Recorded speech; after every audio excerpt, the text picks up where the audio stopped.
Happy friendship day मुस्कान। Happy friendship day बेटा, आप सभी को हैप्पी फ्रेंडशिप डे। दोस्ती का ये दिन आप सबको मुबारक हो।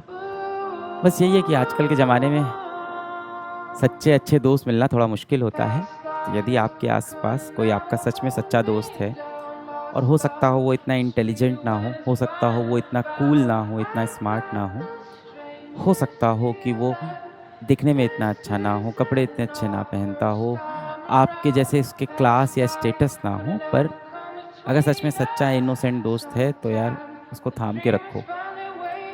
बहुत कम लोग अब आपको जीवन में ऐसे मिलने वाले हैं जो आपको सच में प्रेम करेंगे और सच्चा प्यार करने वाले लोग इस दुनिया में बहुत कम हैं। बड़ी मुश्किल से मिलते हैं वो लोग जो आपको सच्चा प्रेम करते हैं, ऐसे दोस्त बहुत मुश्किल से मिलते हैं। ऐसे दोस्तों की आप इज़्ज़त करो।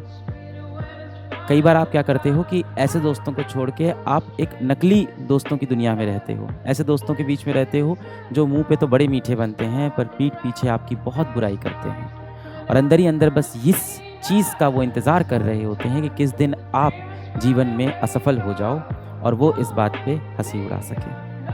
आपके मुँह पे तो बहुत सीधे बनेंगे, आपकी बहुत तारीफ़ करेंगे, बहुत मीठा बोलेंगे, पर जैसे ही आप महफ़िल से हटते हो तुरंत पीठ पीछे चालू हो जाते हैं कि देख रहे हो कितना ये बनता है अपने आप को। देखो ये अपने आप को कितना ज़्यादा समझता है। देखना ये तो पक्का फ़ेल होगा इस बार एग्ज़ाम में। इसका तो कोई कॉम्पिटिशन नहीं निकलने वाला है। ये कितना ख़राब लगता है, कपड़े देख रहे हो उसके कितने लो क्लास हैं। तो आप अपने असली दोस्तों को छोड़ के ऐसे दोस्तों के बीच में मत फँसा करो, है ना? जिनको आप सोचते हो ना कि बहुत कूल हैं ये मेरे BFF, आपको लगता है ना ये BFF वाला सर्कल, लड़कियां भी बहुत बनाती हैं ये कि ये मेरी बेस्टी है, ये मेरा BFF है, ये मेरी BFF है। और इन सब में वो अपने उस दोस्त को छोड़ देते हैं जो बहुत ही आम लिबास पहनते हैं, आम ज़िंदगी जीते हैं, देखने में भी एवरेज दिखते हैं। हो सकता हो ढंग की अंग्रेज़ी ना बोल पाते हों, ढंग का उनका इंटेलिजेंट क्वेश्चन ना हो, उनको छोड़ के इस नकली दोस्तों की दुनिया में खो जाते हो। BFF बेस्ट फ्रेंड फॉरएवर बोलते हो, पर आपको इसमें मिलते क्या है? इसमें आपको मिलते हैं बिगेस्ट फ्रॉड फ्रेंड्स। जिनको आप अपना BFF बेस्ट फ्रेंड फॉरएवर समझते हो, असल में वो बिगेस्ट फ्रॉड फ्रेंड होते हैं कई बार। तो उनको छोड़ के अपने उन दोस्तों का साथ दो जो तुमको सच में प्रेम करते हैं। मैंने अपने बहुत क्लोज़ लोगों को अपने साथ 2 मिनट पहले हँसते देखा है और आधे घंटे बाद मैंने सब पता चला है मुझे कि वो अब इस दुनिया में नहीं है। जैसे-जैसे आप बड़े होगे ये कड़वे सच आपको जीवन में और मिलेंगे। हम लोग का स्कूल में एक मित्र था, आज फ्रेंडशिप डे है तो ये बात भी मैं बता दूँ। हमारा स्कूल में एक बहुत अच्छा मित्र था। मेरे घर के पास में ही रहता था। क्लास 6 से, क्योंकि मेरा घर बिक गया था क्लास 6 में, तो हम लोग किराए के घर पे चले गए थे।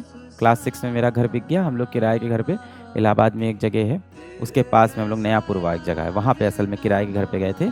और मेरे स्कूल का एक बड़ा ही अच्छा मेरा मित्र था और तो मेरा बहुत अच्छा दोस्त था और क्लास 6 से हम लोग साथ में स्कूल जाते थे, वही साइकिल से बगल में साइकिल चला के।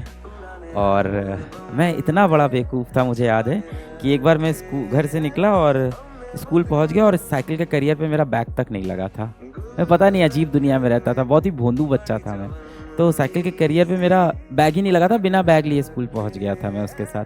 तो स्कूल पहुंचते उसने देखा, बोला पांडे, मेरे को पांडे बोलते हैं दोस्त, बोला पांडे बैग कहाँ? हमने कहा अरे यार घर पे छूट गया। और मेरा बहुत ही प्यारा मित्र था। फिर उसके बाद हम सब अलग-अलग कॉलेज चले गए, स्कूल में बहुत मस्ती की साथ में। हमेशा हम लोग कहीं भी घूमने जाते थे ना, तो घूमने का प्लान हमेशा वही बनाता था कि कहाँ पिकनिक पे चलना है, हमेशा वही डिसाइड करता था कि यहाँ चलेंगे और शाम को कोचिंग के बाद यहाँ मिलेंगे सब लोग। ये सारी चीज़ें कि अब हम लोग साइंस का प्रोजेक्ट बनाएँगे तो यहाँ मेरे घर पे बैठेंगे और एग्ज़ाम ख़त्म होने के बाद हम लोग यहाँ पे घूमने चलेंगे। पांडे तुम्हारे पास पैसा नहीं है, कोई नहीं, तुम्हारे हिस्से का 100 रुपए मैं दे दूँगा। और इस तरह का मेरा दोस्त था। फिर हम लोग सब कॉलेज चले गए और कॉलेज जाने के बाद ऐसा होता है कि हम लोग अपने स्कूल के दोस्तों से कुछ दिन के लिए थोड़ा दूर हो जाते हैं और फर्स्ट ईयर में, सेकंड ईयर में मेरी उससे बातचीत कम हो गई और इतनी कम हो गई कि धीमे-धीमे मैंने उसके मैसेज का रिप्लाई देना ही छोड़ दिया। हो जाता है कभी-कभी, ऐसा हो जाता है कि आप दूर हो जाते हो, बातें कम हो जाती हैं। और सेकंड ईयर में ऐसे ही चल रहा था। एक रात उसका बड़ा लंबा सा मैसेज आया कि मैं बहुत परेशान हूँ, जीवन में बहुत दुःख है और इस तरह की बातें हैं, इस तरह की चीज़ें उसने मुझको लिख के भेजी। तो मुझे लगा कि ये कुछ ज़्यादा परेशानी में है। फिर मैंने उसे कॉल किया तो पता चला कि वो सेकंड ईयर कॉलेज में था और थोड़ा डिप्रेस था कॉलेज के अंदर, कुछ उसने उधार भी लोगों से ले रखे थे। इस तरह की परेशानी थी। मैंने उसको समझाया कि सब सही हो जाएगा, हम लोग मिलेंगे। फिर डिसाइड हुआ कि हम लोग लगभग 1-2 महीने बाद इलाहाबाद में रहने वाले हैं, वहाँ मिलेंगे, क्योंकि मैं भी पहुँच रहा था शहर, वो भी पहुँच रहा था। और ये हम लोग की बात हुई होगी इसके करीब 1-1.5 महीने बाद पता चला कि उसका एक्सीडेंट हो गया और वो दोस्त नहीं रहा। तो इसलिए मैं कह रहा हूँ कि जो लोग आपको बहुत प्यार करते हो ना, उनको अपने पास रखो, उनसे बात करते रहो। आपको नहीं पता है आप उनको कब खो दोगे, कब वो जीवन से चले जाएंगे। सच्चा प्यार करने वाले लोग बहुत मुश्किल से मिलते हैं, उनकी बहुत इज्जत करो।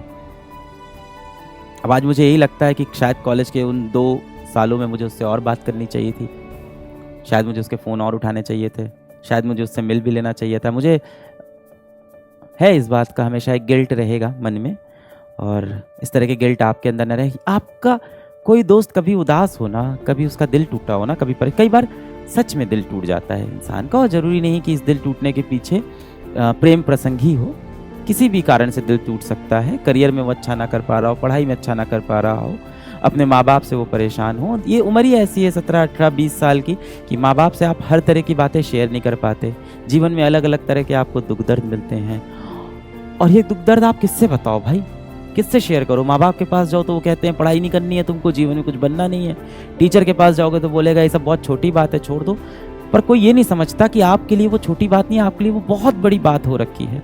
उस समय यदि आपको कोई बहुत पसंद आया है, आपने जाके उनसे अपने प्यार का इजहार किया और उन्हें मना कर दिया, तो वो जो दर्द हुआ है वो सिर्फ आप समझ सकते हो, वो आपका ना शिक्षक समझ रहा है, ना आपके माँ बाप समझ रहे हैं। तो हो सकता हो आपका कोई दोस्त हो जिसके दिल में सच में चोट लगी हो, सच में दुखी हो, रियली हर्ट हो, और वो आपके पास आए बेटा, तो कभी ना उसको इग्नोर नहीं करना, उसको पास बैठाना, उसको कस के गले लगाना।